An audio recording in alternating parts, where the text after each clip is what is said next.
All right. So we're continuing the laws of Tzitzis.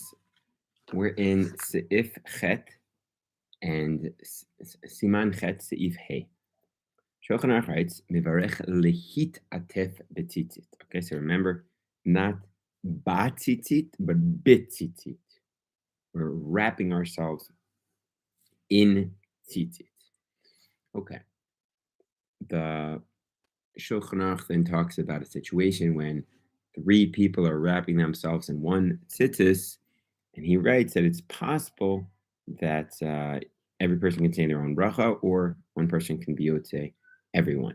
Actually, the Mishnah Berurah points out there would seem to be a preference for one person to be yotze everybody, seemingly because of the concept of Kol Yisrael Arevim Zeh Lezeh, that all Israel are one, responsible for one each other, and therefore that's the source that I can say a blessing and be yotze you of your obligation, which is of course super relevant in many other situations, which come up much more often than this tzitzit situation, where the Mishnah Berurah seems to imply that it's a preference that one person be yotze everyone because of the concept of Berurah ha'am hadrat hamelech, that it's better to do a mitzvah publicly.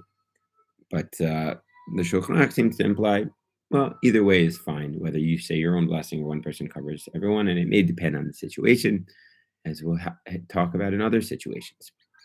By the way, when it comes to a shechianu, it's better not to yotze someone else on their shechianu, on their talit, because shechianu is a joy that you personally need to express for your own talit. As opposed to shechianu on a mitzvah like shofar blowing, when one person can be yotze everyone else's obligation, because there it's about the mitzvah, not about the garment.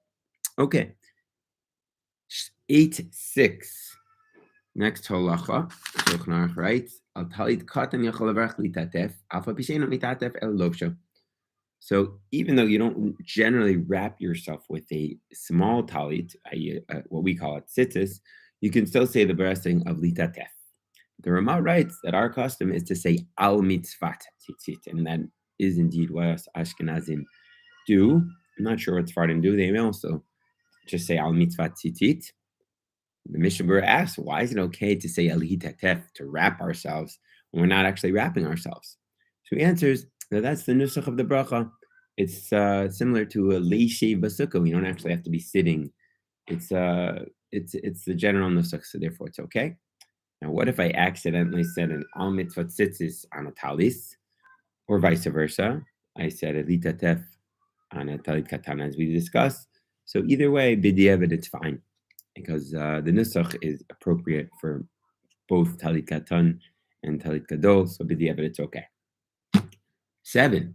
You need to separate the strings of your tzitzis one from another.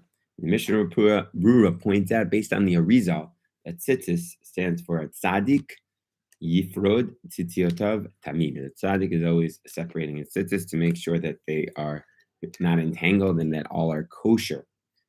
And in fact, we should try to do this every single day to make sure that our tzitzis are kosher. Shmone chet. I'll just point out that nowadays there's a chazaka that Mishnah Berurah points out that our tzitzis are kosher. So if you didn't check your tzitzis, it's okay. But ideally, you would check them. Okay. Shmone. You should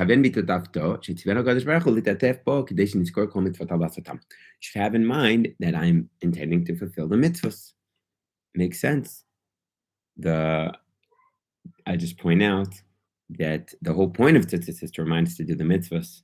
If you forget the reminder, you're a little bit missing the point of the mitzvah.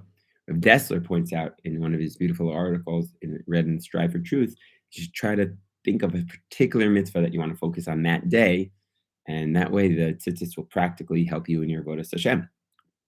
Now, there are 3 mitzvahs which the Mishnah Berurah brings down that the Bach says we should specifically have in mind to have kavanah, and that is tzitzis, sukkis, and tefillin.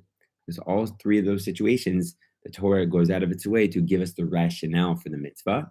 Tzitzit, it says Laman Tizkru et Kol Mitzvot Hashem, to remember the mitzvahs of Hashem. Sukkot, because it says Laman Yedu Torah Ki Sukkot Hoshavti Bnei Israel, in order that your generations know that I dwelled them in Sukkot, in booth. And Tefillin, Laman Tia Torah Hashem B'ficha. So the Torah should be in your mouth. We wear tefillin to remind us to learn Torah. So because of that Laman, we should have special kavanah for those 3 mitzvahs. If I forgot to have specifically in mind those mitzvahs, it's okay, because that's just l'chachil. Now, what if I didn't have any intention? I didn't even have an intention to fulfill the mitzvahs. I didn't have any intention. Again, those 3 mitzvahs, we should have intention. What's the rationale behind the mitzvahs? L'chachila. In general, we should always have in mind that we're doing this mitzvah to serve Hashem, to do a mitzvah. What if I didn't even have that in mind? Did I fulfill my obligation?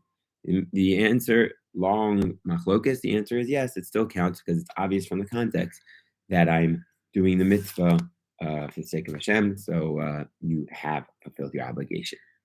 Okay. Tesha. Tet. As I pointed out before you say a blessing, you should check your tzitzis, right? SHulchan Aruch. Mishnah Berurah, and as I mentioned before, that's only l'chachila. B'diavad, we assume it's okay because we have a chazaka that they're kosher. Mishnah Berurah writes, what about on Shabbos? So the Bach and the Eliyahu Rabbah says, yes, we should check them on Shabbos. But the Biur Halacha, the Mishnah Berurah brings down that the minhag of the olim is not to check the tzitzis on Shabbos, but it's good Erev Shabbos to check your tzitzis. And if you only have a talis that you wear once a week, so on Motzei Shabbos, before you put it away, check your tzitzis to make sure they are kosher. I would also point out that I think our tzitzis strengths might be a little stronger than they were in the olden days, so we have more of a reason to be lenient in case you forgot to check your tzitzis. But certainly a great thing to do to check our tzitzis every day. Okay, now where specifically should we check? So the Mishnah points out that the place at the top of the tzitzis where there's a kesher, and if it gets disconnected, the whole tzitzis is puzzled. So that's for sure the spot that you got to make sure that tzitzis are kosher. As in other places, if there's something wrong with the tzitzis, it may not puzzle it, but there it would puzzle it. And in particular, we are makbid to check not just because even though we have a chazaka, but we don't want to say God's name in vain, and say bracha on tzitzis when it's not kosher. So that would be another reason to check. Okay, there are 3 scenarios, and with this we'll close for today, when I do not have to check my tzitzis. A, I'm called up for an aliyah. I don't have time to check my talis. I just grab a talis, assuming I'm not wearing a talis. So you need not check the talis because we have a chazaka that it's probably kosher. But if you can, quickly look at it if you have some free time while they're getting a misha berach or something like that, then certainly you should. If you're grabbing your friend's talis, we can assume that he checked his talis and we need not check the talis. 2, if I took off my talis or tzitzis and now I have to say a blessing because it was hesach das, and we need not recheck it. Okay, even though we'll say new bracha, but there's no reason to assume that the tzitzis have become unkosher in that hour period when you took off the tzitzis. Finally, if I know I checked my tzitzis yesterday, then certainly there's no need to check my tzitzis today. If right after the end of davening I checked my tzitzis, so in the morning I need not check again. Nothing happened while I was in the bag. All right, so we'll stop here. Hope this was helpful and practical. Main takeaways is check your tzitzis and say bitzitzis, not batzitzis. Have a wonderful day.